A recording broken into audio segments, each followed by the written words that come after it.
Alright, so in today's video I'm going to be answering Alan Godevitz's question. So he is asking, at what budget do you start at? So basically I start the same budget, whether it's retargeting, whether it's cold traffic, whether it's warm traffic, anything. So basically the budget I always start is $10 per ad set. So if I'm just testing out something that I know that can be pretty cheap, for example, local marketing, local lead generation, I can start at $5, but I rarely start at $5 anymore.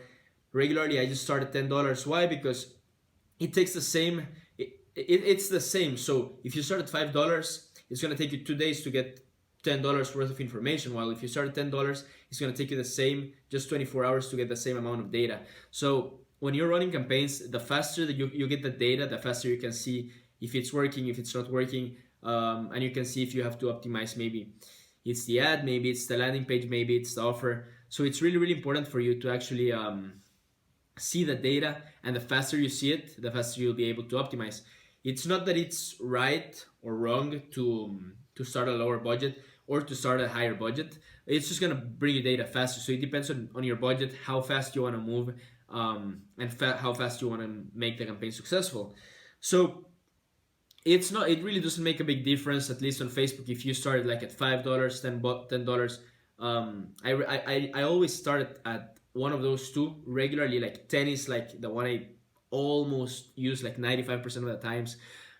Sometimes I've started ads at a really, really high budget, like $300, $500, but that's because it's an account that has a lot of data. We've generated a lot of leads, so the ad still performs. But if you start with like a new account with a high budget, $300 budget on automatic bidding, it's not gonna work. At least from my experience, it never works. On this account specifically, it is working because it has a lot of data. It has we've spent a lot of money, generated a lot of leads, and that's why it works. So typically what works best is just starting at a low budget and gradually increase the budget every single day until you get to that desired amount of money you want to spend per day on that specific ad set and on that specific campaign. So if you want like an exact metric, $10 per day starting, and then you just raise it by $5, 10 to 15, 15 to 20, 20 to 25, 25 to 30. You can start making bigger bumps as the higher you go.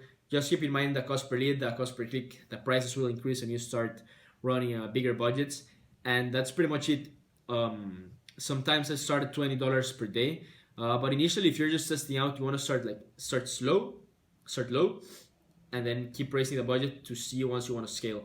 But starting high, I don't suggest it. So always start low, see the initial data. If you got something working, you're gonna see it from the start. If it's not working, you're gonna realize from the start that it's just not working. So that's pretty much what I suggest for the initial starting budget for a campaign, specifically for an ad set. The more ad sets you have inside the campaign, the more money the campaign will spend. But $10 per ad set is a great way to start. So I hope this answered your question. If you have any more questions or anyone else watching the videos, just make sure you type them in the comments below. I'll create a video personally answering it, and I'll see you on the next one. Alright, so if you got value out of this video and want to learn more, simply click on the link below or go to EstebanGomez.net/course, where you're going to get access to my Facebook advertising 101 course. It's going to teach you all the fundamentals from A to C on how to launch your first successful campaign. Everything from how to do market research, how to do audience research, how to create an ad, and how to launch your first successful Facebook campaign. So if this is something you're interested in, simply click on the link below this video or go to EstebanGomez.net/course, and I'll see you on the inside.